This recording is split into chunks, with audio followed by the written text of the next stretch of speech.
ये कहानी शुरू होती है इंडोनेशिया के एक छोटे से गांव से। वक्त है 1943 का। इंडोनेशिया में इस वक्त 3 नेशंस के लोग रहते हैं, इंडोनेशियंस, डच और जापानीज। जापानीज इंडोनेशियन और डच लोगों पे बहुत जुल्म करते थे, इसीलिए ये दोनों नेशंस जापानीज को पसंद नहीं करती थी, ना ही उनके साथ घुल मिल के रहती थी। लेकिन आपस में ये लोग बहुत प्यार से रहते थे। पता चला है कि इंडोनेशिया के इस छोटे से गांव में कुछ जापानीज सोल्जर्स ने इंडोनेशियन और डच लोगों को कैद करके रखा था, जिनको यहाँ से बचाने आती है एक डच लड़की इवाना। वो अपनी होशियारी से यहाँ से सबको छुड़वाने में कामयाब हो जाती है, लेकिन उसकी बुरी किस्मत के आखिर में वो खुद ही जापानीज सोल्जर्स के हाथों पकड़ी जाती है। उसे ऑफिसर के पास लाया जाता है, जो कि इवाना का ही दोस्त था। इवाना को लगा कि ऑफिसर उसकी मदद करेगा, लेकिन ऑफिसर उसका गला दबाकर उसे मारने वाला था। जो देख एक इंडोनेशियन लड़का यहाँ इवाना की मदद करने के लिए आता है और ऑफिसर के सर पे एक बड़े से पत्थर से वार करके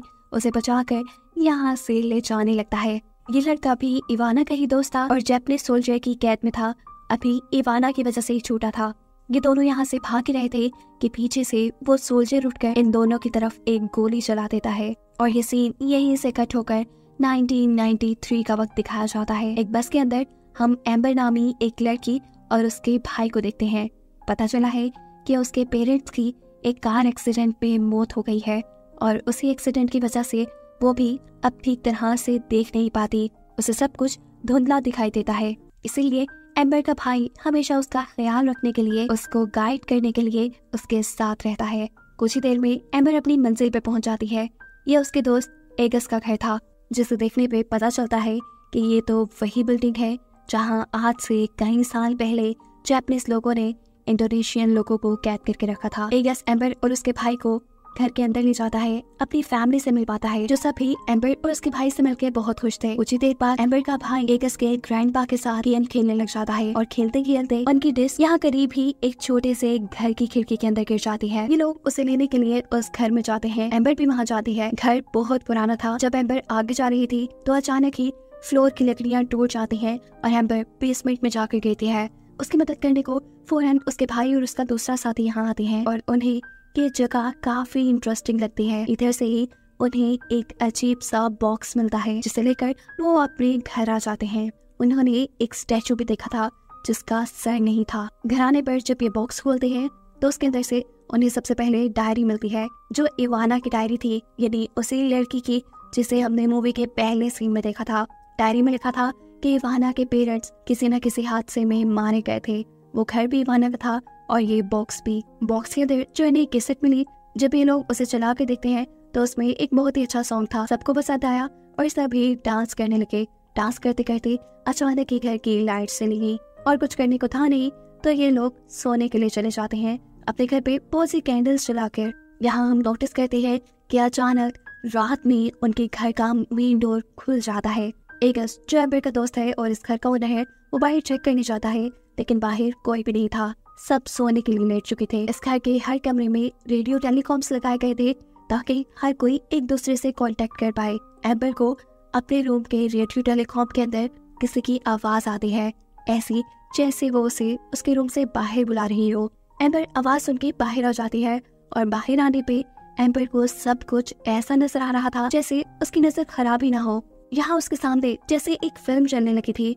उसे वो वक्त नजर आ रहा था जिस वक्त में इवाना अपने साथियों को बचाने के लिए इस घर में आई थी, यानी आज से कई साल पहले का वक्त। पता चलता है कि कहानी के पहले सीन में जहाँ जापानीज ऑफिसर ने इवाना और उसके फ्रेंड की तरफ गोली चलाई थी, तो वो असल में इवाना के फ्रेंड को लग गई थी। उसकी जान बचाने के लिए इवाना दोबारा उसे इसी घर के अंदर ले आई। उसने जान बचाने के लिए यहाँ के सभी इंडोनेशियन लोगों से मदद मांगी, जिनको अभी उसने बचाया था, जिन्होंने इवाना की कोई मदद नहीं की। अभी वो यही चीजें देख रही थी कि अचानक रूम से एम्बर का भाई बाहर आ जाता है। उसकी आवाज सुनकर वो चौंक जाती है। उसे कुछ समझ नहीं आया। वो रूम में वापस जाकर लेट गई। ये सब उसका वियन था। रात में दोबारा उनके घर के दरवाजे खुले। इस टाइम पर उनका म्यूजिक प्लेयर भी चलने लगा था, जिसकी आवाज एगस की ग्रैंडमा को आती है। इसे बंद करने के लिए जब वो बाहर आई तो उन्हें अपने घर पे सर कटा स्टैचू दिखा, वही स्टैचू जो हम इनके साथ वाले घर की बेसमेंट में देख चुके थे। इसे देखते ही ग्रैंडमा डर कर वहाँ से भाग जाती हैं। वो वॉशरूम में अपने आप को लॉक कर चुकी थी, लेकिन जो कोई भी था वो उनसे पहले ही वॉशरूम में आ चुका था। वो पीछे से ग्रैंडमा के सर को पकड़ लेता है। ग्रैंडमा को नजर आते हैं दो बहुत ही खौफनाक से हाथ जो एकदम से उनकी गर्दन को उसके सर से अलग कर चुके थे और ऐसे ग्रैंडमा मारी जा चुकी थी। आज ईद का दिन था, सब लोग जल्दी उठ गए थे। सभी देखते हैं कि उनके घर के बिल्कुल दरमियान में वही स्टैचू रखा है जिसे वो बेसमेंट पे छोड़ आए थे। एगस को लगा कि उसका भाई शरारत में उनके साथ प्रैंक करने के लिए ये स्टैचू यहाँ ले आया है। इस पे लोग ध्यान नहीं देते।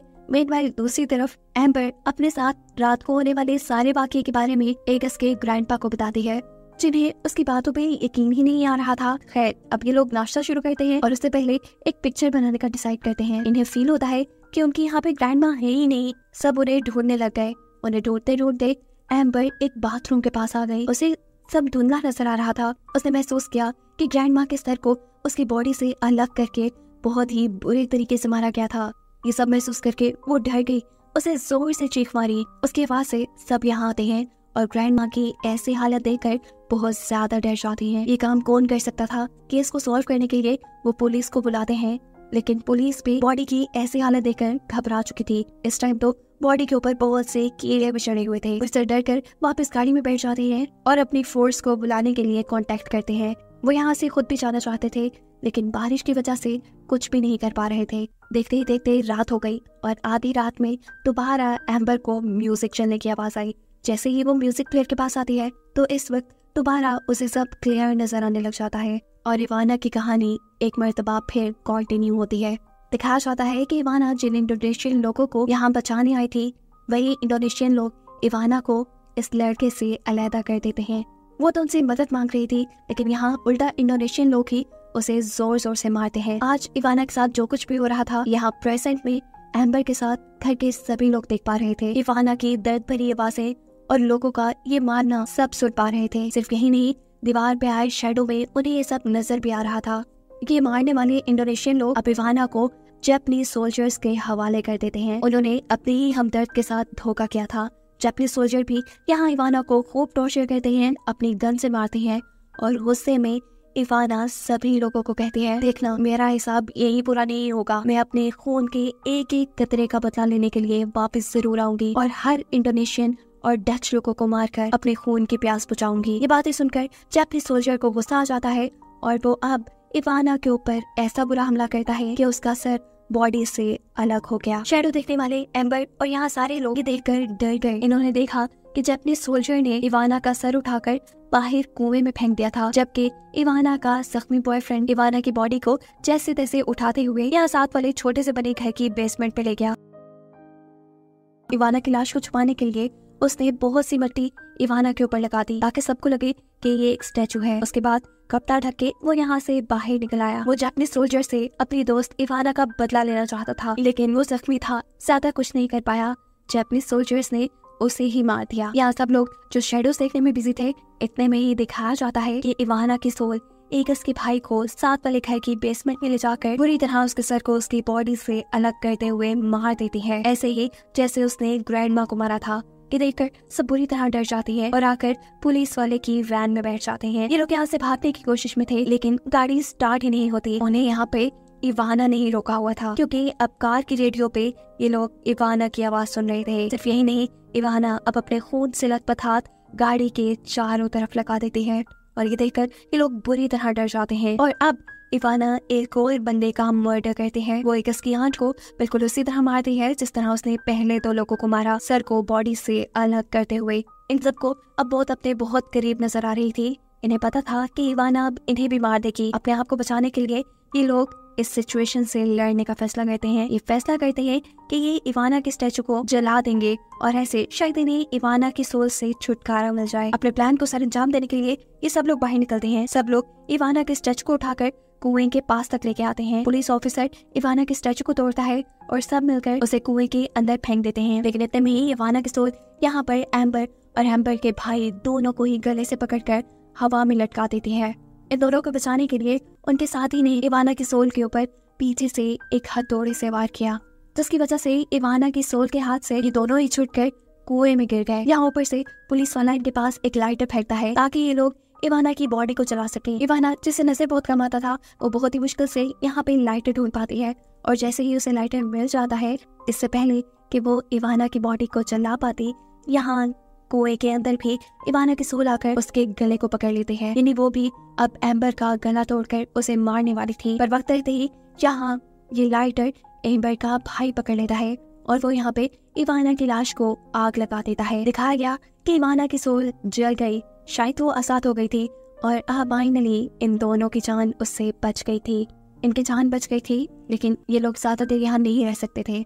सुबह होते ही ये सब अपनी पैकिंग करके यहाँ से निकल जाते हैं। एम्बर यहाँ इवाना की एक फोटो अपने पास रख लेते हैं। उनके इस घर से निकलने के बाद हम देखते हैं कि इस घर का म्यूजिक प्लेयर खुद ब खुद चल गया। साफ मतलब था कि खतरा पूरी तरह टला नहीं। या तो इवाना नहीं मरी या फिर इवाना के बॉयफ्रेंड की रूह अभी उसका बदला लेने के लिए यहीं कहीं रहती है। आगे क्या होने वाला था कोई नहीं जानता। इसी मिस्ट्री के साथ ये कहानी यही खत्म हो जाती है।